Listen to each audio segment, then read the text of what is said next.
તો અમે સેવ ટમાટાની સબ્જી બનાવવાની છે આજે। તો ટમાટા સમારી લીધા છે, મરચું નાખી દીધું છે, 1 ચમચી હળદર, સ્વાદ પ્રમાણે મીઠું પહેલાંથી નાખી દીધું છે મેં, અને ધાણા જીરું 2 ચમચી જેટલું, ગરમ મસાલો નાખી દીધો છે જેથી સ્વાદ મસ્ત આવે। સેવ લઈ લીધી છે જુઓ। હવે તપેલામાં લીલા મરચાંનો વઘાર કરવાનો છે।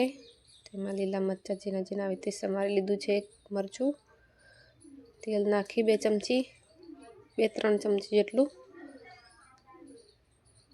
વઘાર મેલી દીધો છે।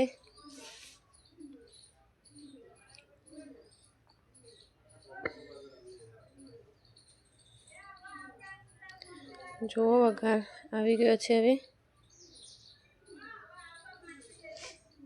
હવે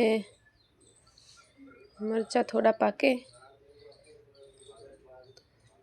એટલે આપણે એમાં નાખી દઈશું। આવી રીતનો વઘાર આવે સ્વાદ મસ્ત આવે। મસાલા નાખી દીધા, હવે હલાવી દઈશું।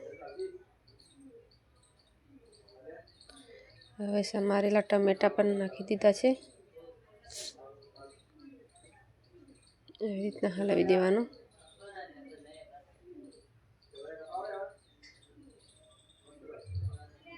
જુઓ સરસ કલર આવી ગયો છે ને।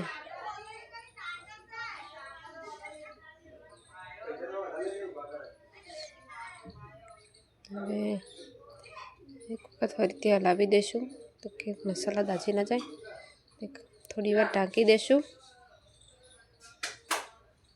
ફરીથી હલાવશું। જુઓ મસાલા બધા સરસ રીતે પાકવા લાગ્યા છે।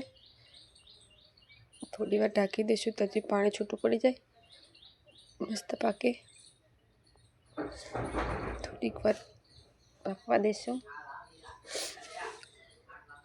હજી થોડું કાચા છે તો થોડું પાણી એડ કરી નાખશું આપણે।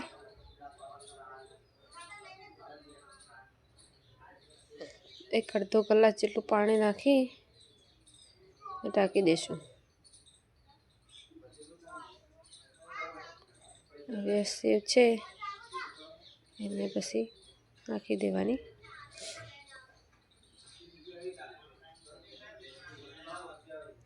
આપણે રસાવાળું કરવાનું હોય તમારે તો પાણી વધારે નાખવાનું,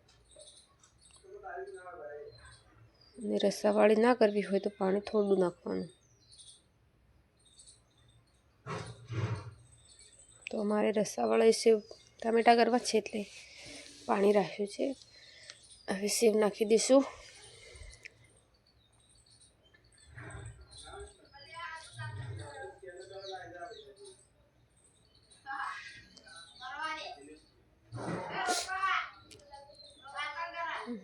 બધી સેવ નાખી દઈશું।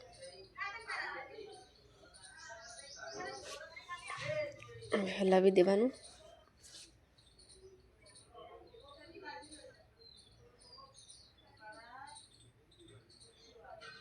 જો સેવ ને ટામેટાનું શાક થઈ ગયું છે આપણે। તમારે પાણી વધારે રાખવું હોય તો પાણી વધારે રેડવાનું।